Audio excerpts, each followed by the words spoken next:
আলহামদুলিল্লাহ। আমি প্রথমেই অত্যন্ত দুঃখের সাথে ভারাক্রান্ত হৃদয় নিয়ে বলতে হয় যে আজকে যারা এই হামলাটা করছে, কাদের উপরে হামলা করছে?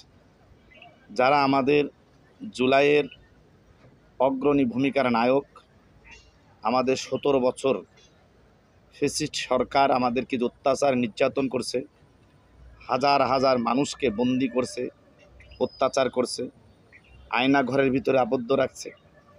আমরা এমন একটা পরিস্থিতিতে, বাংলাদেশের মানুষ, বড় বড় রাজনীতি নেতারাও এমন একটা পরিস্থিতিতে চলে গেছিল যেখানে শেষ পরিস্থিতি যারা কথা বলার মতন কেউ ছিল না। এমন একটা অবস্থাতে এসে আজকের যেই যাদেরকে অবরুদ্ধ করা হয়েছে, আজকে যাদেরকে আক্রমণ করা হয়েছে, তাদের জীবনের মায়া ত্যাগ করে তারা সর্বোচ্চ কিছু ত্যাগ করেছে। তাদের কিছু ছিল না যে এমন কিছু, তারা তো বেঁচে আছে, এটা তাদের অকল্পনীয়ভাবে হায়াত আছে, তাই বেঁচে আছে। তারা একেবারে মৃত্যুর দ্বার প্রান্তে, একেবারে ক্রসের দ্বার প্রান্তে থেকে তারা ফিরে এসেছে। তারা ওই দিন ওই সরকারের সাথে, এই ফ্যাসিস্টের সাথে আপোষ করলে করতে পারত। তারা ওই দিন কোটি কোটি টাকার মালিক হইতে পারত। তারা অনেক কিছু পাইতো সরকারের কাছ থেকে, তারা ইচ্ছা করলে।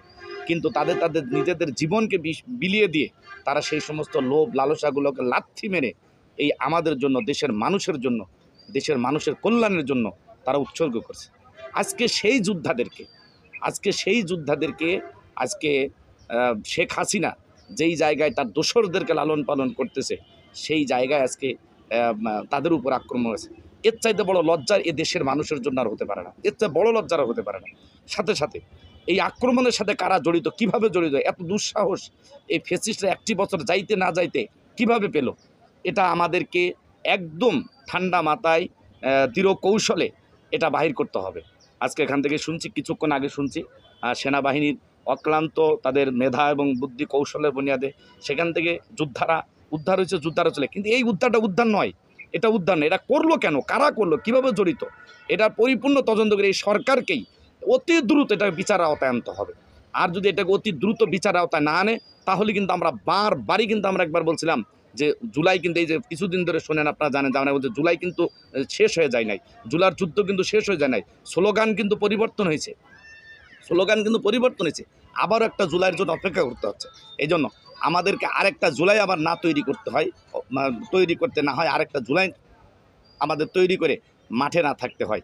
এটা যদি সরকারই পারবে, একমাত্র বর্তমান সরকার, যে এটাকে মানে কি বলে নিয়ন্ত্রণে আনার জন্য, আমি আশা করি সরকার অতি দ্রুত ভূমিকা নেবে। এবং যারা এই মানে আক্রমণ করছে, ভিডিও ফুটেজ দেখে দেখে একটাকেও কোনো প্রকার ছাড় দেওয়ার কোনো সুযোগ নাই। তাদেরকে আইনের আওতায় এনে তাদের উপযুক্ত বিচার হবে।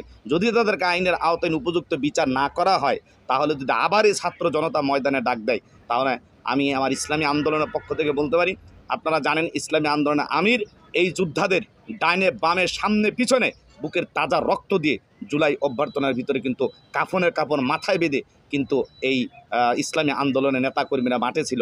আবারও যদি আমাদের আমির ডাক দেয়, আমরা এই জুলাইদের, এই যোদ্ধাদেরকে রক্ষা করার জন্য, এদের সম্মান রক্ষা করার জন্য, এদের রক্তের দাম দেওয়ার জন্য, মূল্য দেওয়ার জন্য আমাদের আমির যদি ইসলামী আন্দোলনের পক্ষে ডাক দেয়, আমরা আবারও তাদের সামনে পিছনে ডাইনে বামে থেকে এদেরকে আমরা রক্ষা করি ইনশাল্লাহ।